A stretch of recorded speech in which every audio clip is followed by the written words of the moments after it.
wunderschöner Tag heute. Ich habe hier in diesem Hotel am Golfplatz übernachtet, sehr gut geschlafen. Und weil das Wetter heute Morgen so schön ist, habe ich gedacht, ich werde hier noch eine Runde spielen. Nachdem ich gestern den Platz Mecklenburg-Vorpommern gespielt hatte, werde ich heute den anderen 18-Loch-Platz spielen. Allerdings nur 9 Löcher, denn ich muss heute noch weiterfahren. Die Strecke ist weit, die ich heute fahren werde. Also gestern habe ich hier diesen Platz gespielt, Mecklenburg-Vorpommern. Heute Strelasund Inselkreuz. Der besteht aus 2 Teilen. Diese ersten 9 Löcher hier, wo die Bahnen relativ eng beieinander liegen, etliche Wasserhindernisse nicht so lang sind. Und dann hier diese Bahnen hier, die 10 bis 18, die, wie man sieht, sehr, sehr viel länger sind und auch eine Herausforderung bieten und auch da wieder etliche Wasserhindernisse. Aber auch da werde ich meine Drohne fliegen können. Also genießt diesen Film, diese Eindrücke von diesem Platz. Und ja, wenn ihr hier in der Gegend von Greifswald, Stralsund seid, das ist jeweils ungefähr 25 Kilometer weg von hier, dann lohnt es sich doch hier Halt zu machen. Wie man auf dem Parkplatz hier sieht, kommen die Autos aus Berlin, aus Polen, Stuttgart habe ich eins gesehen. Noch kein Auto war so weit wie meins, mit meiner Basler Autonummer. Aber gestern hier am Supercharger, der in der Nähe gelegen ist, da habe ich auch einen kleinen Film zu gemacht. Da habe ich auch ein Auto aus Zürich gesehen. Also ich bin hier nicht der Einzige, der aus dem tiefen Süden in den hohen Norden fährt. Ja, Montagmorgen, das Wetter ist gut und der Platz ist leer. Hier an der ersten Bahn, das Schild ist durch die Sonne ein bisschen ausgebleicht, aber man erkennt doch, das ist ein Par 4. Meine Uhr sagt mir, dass es 300 Meter bis zum Grün sind. Da gibt es Büsche, ein Wasserhindernis vor dem Grün. Mal schauen, wie das von der Drohne aus aussieht.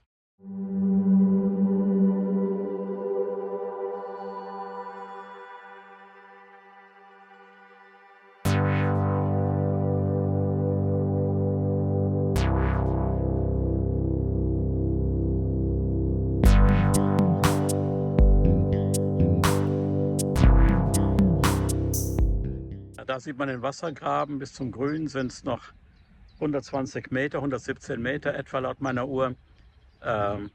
Hier mal wieder das wunderbar geschnittene Fairway, also ganz toll. Ich sehe allerdings keinen Mähroboter, also vielleicht wird das hier doch mit der Maschine geschnitten, aber es ist wirklich, wirklich sehr, sehr gut gemacht hier. Auch hier auf diesem Platz sind die Grüns onduliert in einer angenehmen Art und Weise. Man sieht das vielleicht nicht so gut hier auf dem Video und relativ groß. Die zweite Bahn ein bisschen trickreich. Ein Par 4 sieht relativ kurz aus mit 302 Metern. Gut, meine Uhr sagt mir hier 330, aber das Trickreiche ist, hier gibt es Wasser, dann gibt es hier ein Wasserhindernis. Man muss also hier in die Mitte etwa kommen und dann von hier aufs Grün, das ist wieder Wasser davor und drumherum. Also dieses Gebüsch da vorne ist das erste Hindernis, danach ist dann eine Landefläche, wenn man bis dorthin kommt. Und dann sieht man wieder etwas Gebüsch und da hinten rechts dann das Grün. Laut meiner Uhr sind es knapp 300 Meter bis zum Grün. Und der Wassergraben da vorne bei 146 Metern, aber der ist natürlich schräg. Naja, vielleicht eher ein bisschen links halten, dann ist das Risiko geringer, da in den Wassergraben zu landen.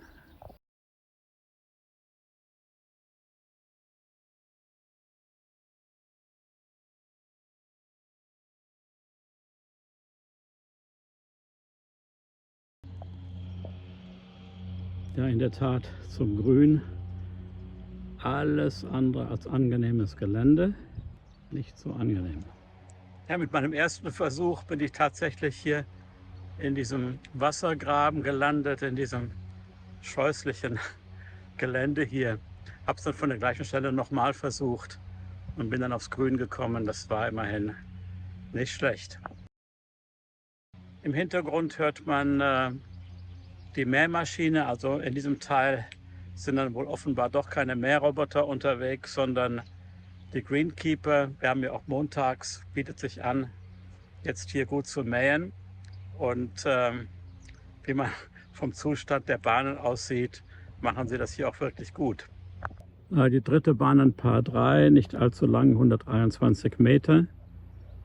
Und auch keine großen Gefahren, so wie ich das sehe. Es sei denn, man kommt hier links oder rechts in die Wasserhindernisse.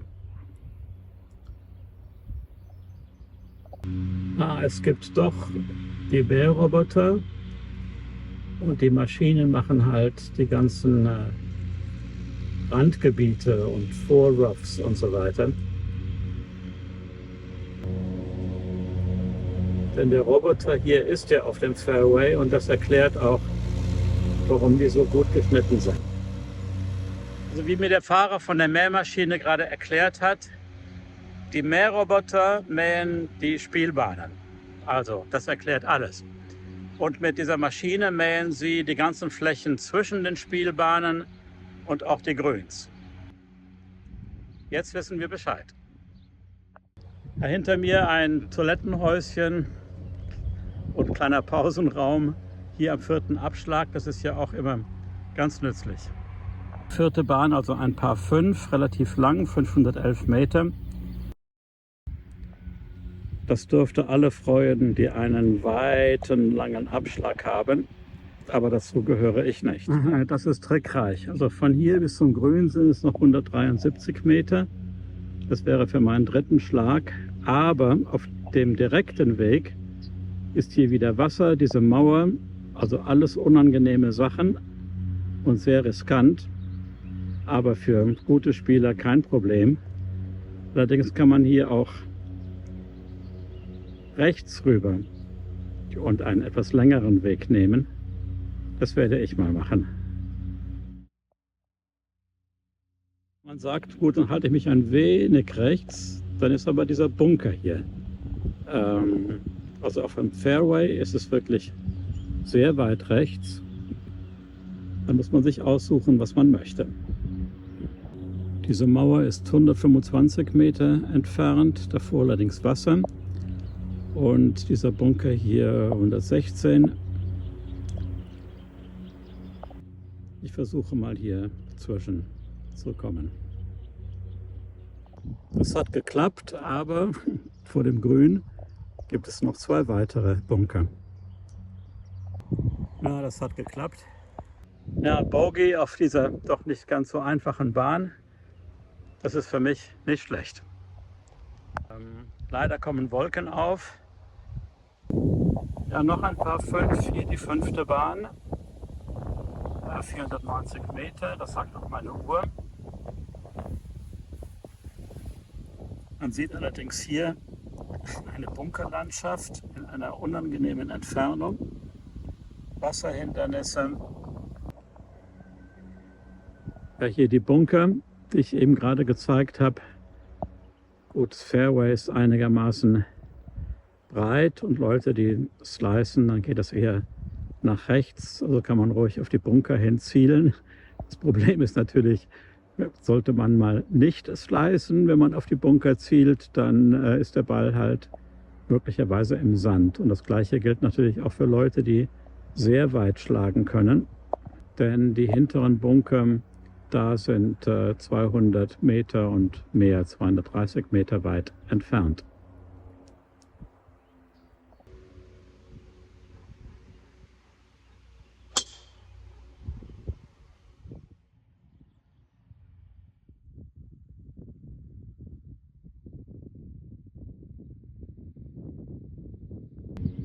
Die 6. Bahn, ein kurzes Par 4.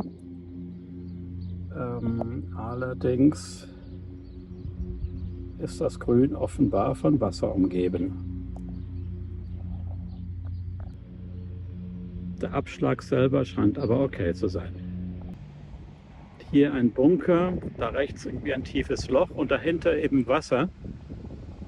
Das Grün ist ja leicht erhöht, also dahinter kann der Ball dann runterrollen. Also muss man schauen, hier einigermaßen steil nach oben zu spielen. Nicht so schlecht. Die 7. Bahn an Paar 3, die heißt Insel Dänholm.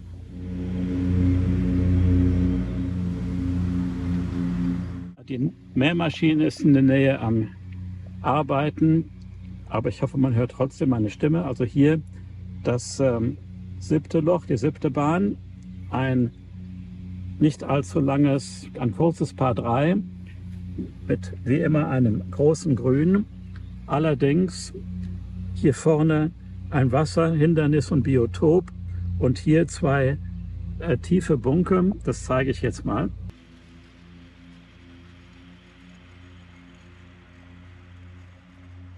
Direkt auf dem Weg zum Grün gibt es hier links, wie man sieht, auch ein Wasserbiotop und Gesträuch, wo man nicht sein möchte. Ja, hier diese 7. Bahn heißt Insel Dänholm. Das finde ich insoweit ganz interessant, als ich 2 Nächte auf dieser kleinen Insel vor Stralsund und vor Rügen übernachtet habe. Und da habe ich auch einen kleinen Film drüber gemacht. Den könnt ihr hier anklicken und mal sehen, was es auf dieser kleinen Insel zu sehen gibt, was nichts mit Golf zu tun hat. Also mal etwas anderes. Das ist auf meinem Reisekanal. Aber jetzt muss ich mal versuchen, den Ball hier aufs Grün zu bringen. Nun, ganz aufs Grün habe ich es nicht geschafft, aber ein bisschen weiter rechts. Und ich wäre in diesem unangenehmen Bunker gelandet. Das 8. Loch, Paar 4, normale Länge. Allerdings mit Wasserhindernissen unterwegs und auch vor dem Grün. Da ist das erste Wasserhindernis und hinten vor dem Grün sieht man ja den Bunker und auch wieder so Gesträuch und das Wasserhindernis.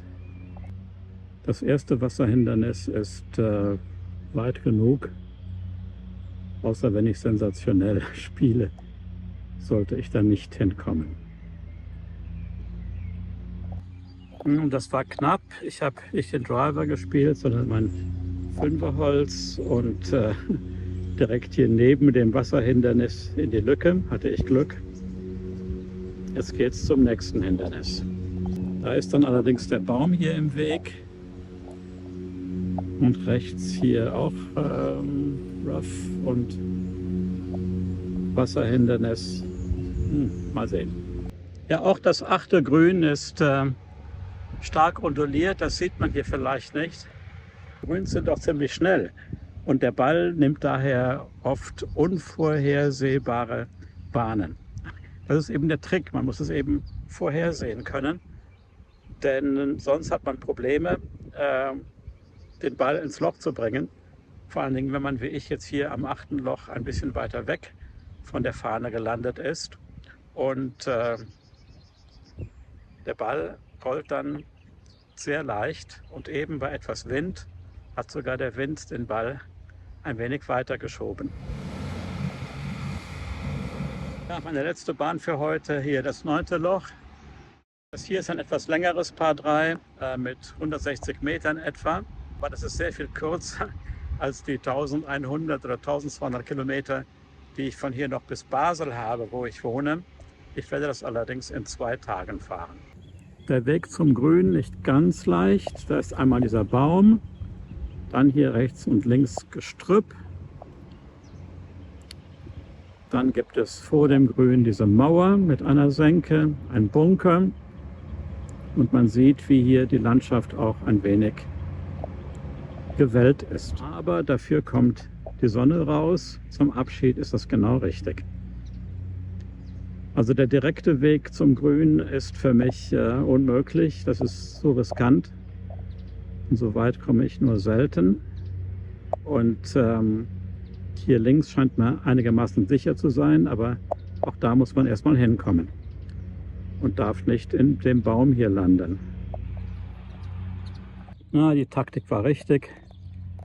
Ich bin hier in Pattentfernung zum Grün. Es geht allerdings hier bergauf, aber machbar. Ja, ein Paar zum Abschluss beendet diese schöne Golfrunde auf diesem sehr interessanten Platz.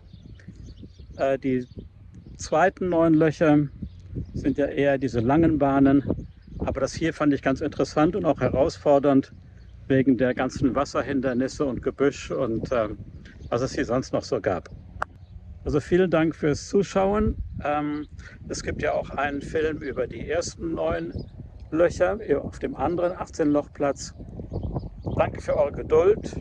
Wenn euch der Film hier gefällt, dann drückt doch den Like-Button. Wenn ihr es noch nicht gemacht habt, könnt ihr auch gerne den Kanal abonnieren. Ich bin froh, dass ich doch früher heute Morgen die Drohne habe fliegen lassen.